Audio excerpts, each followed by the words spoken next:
Okay, so the next questions are around transition. And the question is, what age did I transition to adult care? And was this initiated by us or by the health system? We were trying to remember, and we can't actually remember what age I was. I was in high school. I think I may have been about 16.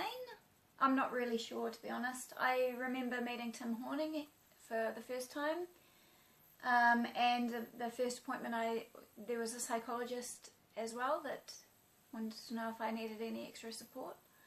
But to be honest, transition wasn't a huge and complicated thing for us. I am under the adult congenital team and have been since then, so they already knew my medical history, so it hasn't been a huge thing. I know it is for some people, and it must be very difficult and a struggle, but I think we've been lucky in that sense.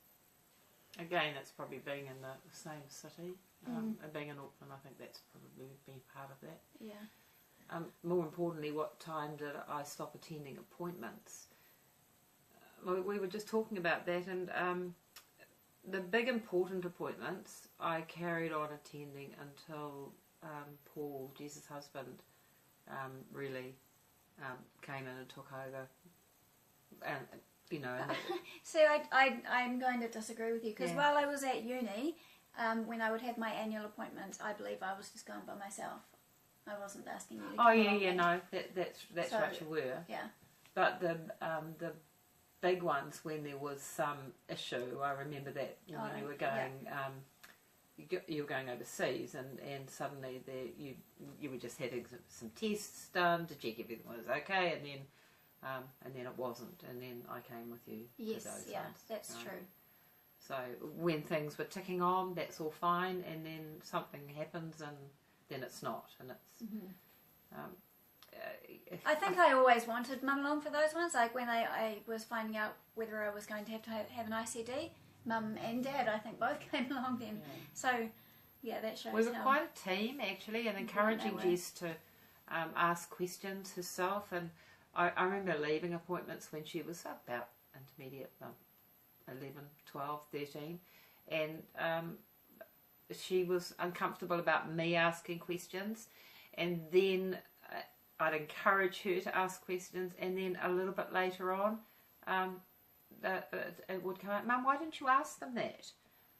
So it was sort of you never want, I think you never want your parents speaking for you, but then at the same time you know that you don't want to speak for yourself, so you recognise. And it's almost like a tag team, you know, some things Jess would ask, and then she'd be quiet, and then I'd ask some questions, and I think we worked it out that really some questions I needed to ask and Jess needed to hear. I think that what I've learned from that is that it's very important I think it's important that whenever you're having appointments with medical team, it is really important to have two of you there, because there are things that you hear as the patient, and then there are things that other person hears, and you can hear things quite differently, and sometimes you forget what you've been told, and as long as you have that second person there, then you're picking up on kind of everything that gets talked about, and write down what you want to ask. Take a list with you, because often when you get into some things, you miss the other things, and I need to ask that. It's actually quite important to write them down. And I say this, but I don't follow my own advice, because, you know, when I have appointments now, I don't always make Paul, you know, leave early for the day and come to my appointments with me. No. So you just do what you need to do. So I'm going to ask some questions now. We're moving through adolescence. Now we're an adult, and I'm going to ask you the questions. So what advice would you have for young people about positive body image and self-esteem? I think some of that you've already talked about a bit, but I think I talked about how I didn't have great self-esteem and great body image. What would I say? It gets better. Just keep pushing, because I don't feel the way about my body now the same as I did when I was a teenager. I could say, I told you so. Yeah, and that's the thing. Like, you can hear it. You can hear it from people every day. But as a teenager, it's just so hard to take in, and it's so hard to believe. But that's for all teenagers. Yeah, That's not yeah, just for heart kids. That is being a teenager. This is being a teenager, and we all know that. But that's all I can say. Like, it gets better. You find people that think that you're beautiful, and you find people that like your scars, if that's the thing that you're having problems with. You find people that don't care that your legs are purple. Like, it just gets better. Okay, what sport exercise do you do? So I do yoga. I actually do a yoga Pilates mix, and I've found a yoga Pilates teacher that I really adore, and she is great for me and kind of understands my limits. What else do I do? I don't run, to be honest. Like, the one thing that has always been really hard for me is running, and it's very difficult to know whether it's that you're just kind of unfit and you haven't, there's a point that you've got to push through and then it's easy, and whether you can't just push through that point, you haven't given yourself the ability to do that, or whether you can't because your circulatory system is different. Knowing what's normal and what's because of your different system is often a real challenge, and I don't think that's got any easier for me to work out. But basically I don't run because it's too hard and I feel disgusting, and I've never been able to get to a point that it feels okay. What do I do? I walk a lot. I do walk a lot. You used to swim. But that became really, as a child, she was swimming because that was easier. Making me come across as incredibly lazy. I know that exercise, is coming out as being really important, and building muscle tone and body mass. Muscle tone. Especially so I am definitely keeping up my Pilates and my yoga, and I will keep doing that and walking. And you know what? Having a kid running around after a kid is also helpful. So that's the next question, is did this change after your pregnancy? I'm wondering if I'm thinking that's the sport or exercise. Change? I'm not sure.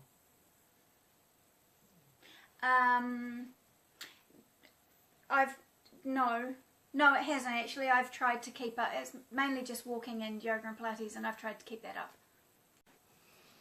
Okay, and growing up, how did you explain your CHD to boyfriends?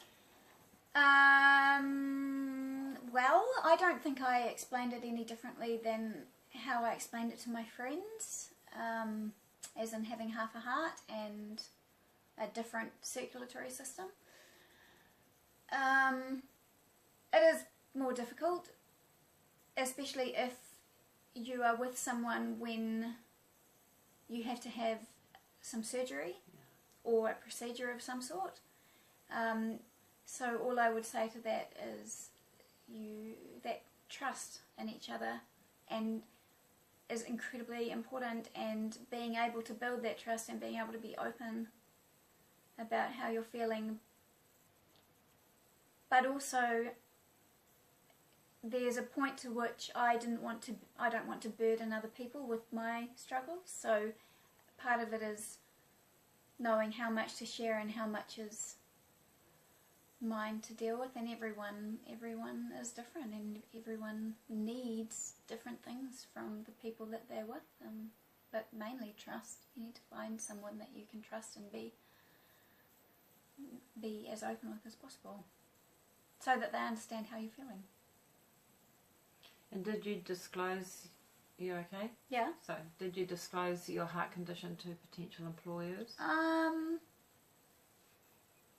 You worked for your father for a while. You didn't have to tell him. I remember I got a job at Ronald McDonald House straight out of uni, and I definitely disclosed it to them because I knew that it would help me get the job. So that was great. And it did, actually. Yeah, no, I think I have. You kind of have to usually tick boxes as to say whether you have any health condition that will impact on your employment. And to be honest, I've been able to say no. One of the things that is difficult though is appointments and making sure that you're able to get the time off work to go to all your appointments, and then if something comes up and you need a procedure and they need to do additional appointments to figure out in the lead up to procedures and afterwards. I mean, it is important that your employers know. I had that situation when I was working at the Ronald McDonald House, and my employers were fantastic. And if I hadn't told them and they were in the dark about my situation, then I think it would have been much more complicated for me and for them. But again, everybody is different. Did you experience peer pressure growing up? No more than anyone else, I don't think. Yeah, no more than anyone else. I mean, yeah, okay, yes. When it comes to substances, I have my own boundaries, and some of that has been set by my cardiac condition. But did I experience peer pressure? No. No. There's probably been some learning in that. Yes, definitely, and I have had to, particularly alcohol. I do have to manage that. But I haven't felt pressured by any of my friends, and I think that is because I have been open with them. And that one of the reasons for not doing certain things is because of my health. And that's been respected. So that's a relief for me. What always was a relief for me. The next question is, how has Mum dealt with handing responsibility for me over to my husband? Well, the obvious answer to that is she hasn't, and he doesn't have responsibility for me. I am the person that has responsibility for me. But when it comes to the care of my health, again, that's my responsibility. But I hear what the question is saying, and this wasn't easy, believe me. This wasn't easy. I don't think it was easy for either of us. I mean, I can't speak for Paul, but certainly at one point, at one particular point, I said to Paul, when we were off to somewhere, I said, look, Jess and I have been doing this for a long, long time. We're a team. And I know that I need to step back, and I know that you're, that this is your role now, to a large degree, to actually be her by-side support. I mean, I'm still here, but Paul needs to be part of that. And I said to him, but, you need to be gentle with me. It's going to be a bit hard for me. And I'm working on it. Yeah, and to be fair to both of them, they fill different roles in my life. He's my husband, and Mum is my mum, and she's always going to be my mum. I think I said this at the Heart Kids conference. Just one example is when I was having Fen, I decided that I needed both Paul and Mum there while I was having Fen. For me. That was for me, because Mum has always been the person around me and with me when I've had any sort of medical procedure, and I think that's something that I need for my just to be able to deal with it properly in the way that I best can, and so I need her there, but also I need Paul. I need him there too. So they're different roles, and for me, there isn't one over the other. And it can be hard, but you just have to. We both really love Jess, and I totally respect and love Paul as well. And I believe that we'll do this as we need to do it. Okay, so we're on to pregnancy. This question is for you. How did you feel when I told you that I wanted to have a baby, or I was having a baby. I was pregnant. I think Jess came first of all, and we had the discussion about pregnancy. I mean, I think it was a big deal. It was a decision. It wasn't something that happened by accident. It was a clear decision, and Jess will talk about that. But in her decision making, she did actually come and ask me what I thought, and I've never been slow in coming forward about what I thought. However, in this instance, I know that this was not a decision that I could have any say in. I was terrified, believe me, for Jess to actually do this, because I might gain a grandchild, but I might also lose a child. So I was terrified. But this couldn't be my decision. It had to be her decision, and her decision alone. So I couldn't even influence that. All I could say to her was, this is your decision, darling. You need to make it for yourself, and I will support you however you go. And I did, and I do. That's it. So the question here is, what information were you given when you discussed pregnancy with your cardiologist? Okay, so Paul and I were given all the information, basically. We had many discussions with them, with the team about it, and it was decided that as soon as we felt that we were ready to have a child, we would come to them, and I would have all the tests necessary, like exercise tests and basically everything, to just check how everything was going at that point in time. And so they were very prepared for me to potentially become pregnant, and I felt really secure in the fact that they had a team ready to support us and help me through it if it happened. Both the cardiology team and the obstetrics team, the high need and high risk team, they were very cohesive and worked incredibly well together, and I just felt like I had this wraparound support system around me for it. It meant a lot of appointments, but that was fine. I felt safe. And changing medication during or after pregnancy? Have I had to change medication during or after pregnancy? Yes, I was on warfarin, and I knew that as soon as I felt pregnant I needed to immediately come off it, which I did. I found out that I was pregnant on the 28th of December, which was a little bit difficult because everyone was on holiday, but I managed to get hold of the team, and they basically told me what to do. I was on cardiologist as well, which I needed to come off. And they put me on metoprolol, which I've stayed on, and instead of being on warfarin they put me on aspirin, and luckily I've been able to stay on that as well. So there were changes right away, and those changes have stuck. Did you have any complications, or did you experience any struggles whilst you were pregnant? Yes, so as many of us with a Fontan circulation know, having arrhythmias is sometimes part and parcel of that. And during pregnancy, when I was about 21, 22 weeks, I think, I went into, well, I was just having some very strange goings on, and I wasn't sure. I knew that something was happening, but I was in that pickle of, well, is it just a pregnancy? Pregnancy palpitations, are they just more because of my circulation? Or is this something that I need to be a bit more concerned about? And long story short, 10 days later, I had a Holter monitor, and my cardiologist called me that evening once they got the results of that, and said, come into hospital, you're having a lot of VT and we need to get it under control. And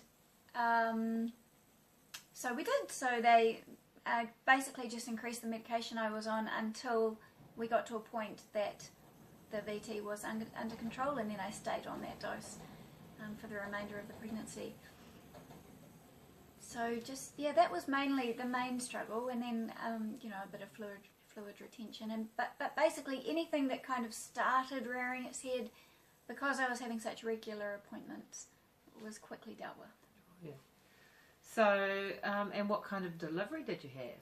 So everything... Oh, wait a minute. Oh. So, Anne, did your heart have anything to do with the decisions around delivery? Okay, so yes, definitely.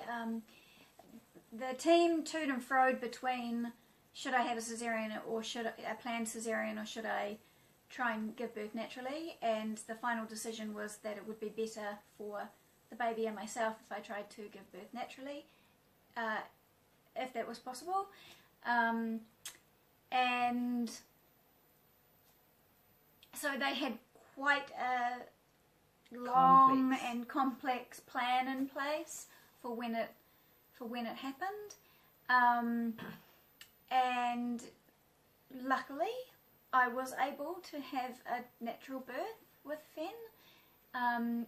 It did mean that there were a significant amount of people in the room. I think at one point Paul counted 15, so it wasn't really a private affair. And it was quite medical. But in saying that, even though it was so medical, just because of all the precautions that had to be taken, it felt pretty amazing that I was actually able to give birth naturally, and they definitely had the room ready to go should I need to have an emergency cesarean. But thankfully that didn't happen, and yeah, I mean, I could go into all the details, but if you want more information, you're welcome to just private message me or ask me further questions later. Yeah. But definitely my heart played a part in the many decisions that were made around the giving of the birth. And the most important thing from that is a fantastic outcome. And Fen. Okay, now we've come to the last few questions, and these are pretty much all directed to Jessamy. And let me say before we even start that I have learnt more than I have words for what that Jessamy has actually taught me, as opposed to the other way around. So I'm eternally grateful to my daughter. Thanks. Thank you, Mum. Now I've made it really hard for her to answer these questions. Shall we go? What has your mum's support meant to you throughout your life, and the support of your whole family? Okay, so it's hard for me to answer that question because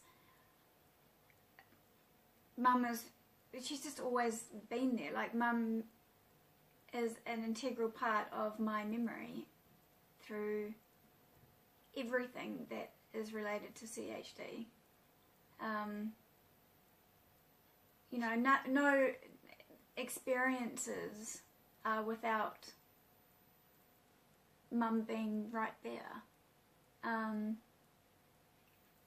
she's just always been my advocate. I even remember being in hospital once and having just a normal ECG as a teenager, and them not giving me anything to cover up with, and me looking like, oh, but I don't want to just take all my tops off, you know, I need something to put over myself. And Mum just knowing immediately what the look was on my face, even though I couldn't say anything about it, and making sure that the woman got me a blanket, and just things like that. Like, I think everybody needs that person, no matter what they're going through in life. Everybody needs that person that just understands, or can just see, just from a look, what the person that's struggling needs. And that's Mum. That's always been Mum. So obviously very important. Her support has been very important, and it continues to be very important. If it wasn't, I wouldn't have had her at the birth of my son. And we're from a big family, so there are others in our family that are all around too, really, aren't there?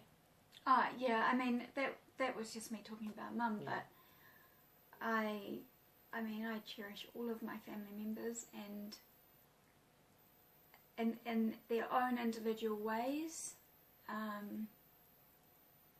they've all been a huge support to me, and I feel very, very lucky that not only for my mum and for my dad and my brother, but for the rest of my extended family, and how understanding they've been of me, and I think probably of mum as well. That's true. Now, what would you like parents, is there anything that you'd like parents of people with a Fontan to know in regards to supporting their children or adult children? Is there anything specific that comes to mind? Yeah, I think just be patient. I think something else that mum has had to put up with is me being able to be annoyed at her when I've been annoyed with whatever else is going on, particularly in hospital. I think I have often taken it out on her, and that is only because I'm so close to her, and I'm sure that you get most angry at the people that you're closest to. Isn't that something that people say? Not always, I don't know. But it's be part patient. of the support. Just be patient, and try and see things from the perspective of your child, if you can. Also, though, don't bring everything back to the fact that they have a heart condition. I think that's something that I found quite frustrating growing up. That, you know, if I felt sick, or if I remember one day I told Dad that I didn't want to do some babysitting, and he immediately suggested that it was because I felt like I was wasting my life.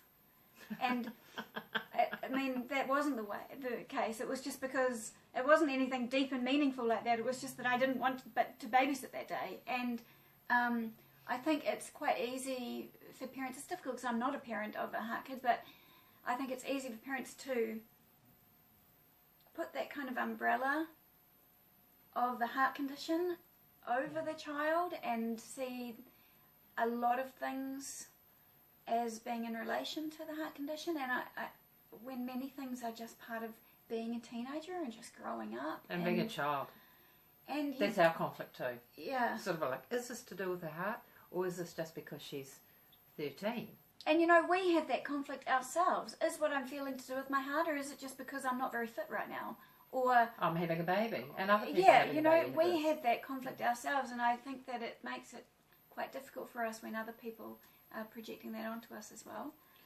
So what's the biggest challenge you faced growing up with CH? The biggest one, do you think? Or is there something? So we had to stop and restart, and I'm just coming back to that question is, what is the biggest challenge you faced growing up with CHD now? And what helps you overcome and cope? So what's the biggest challenge? Okay, I don't know if this relates just to people with CHD or Fontans, or whether it's something that relates to pretty much everybody. The biggest challenge that is ongoing, it's not something that I think you ever get over, that I ever will, is knowing your body.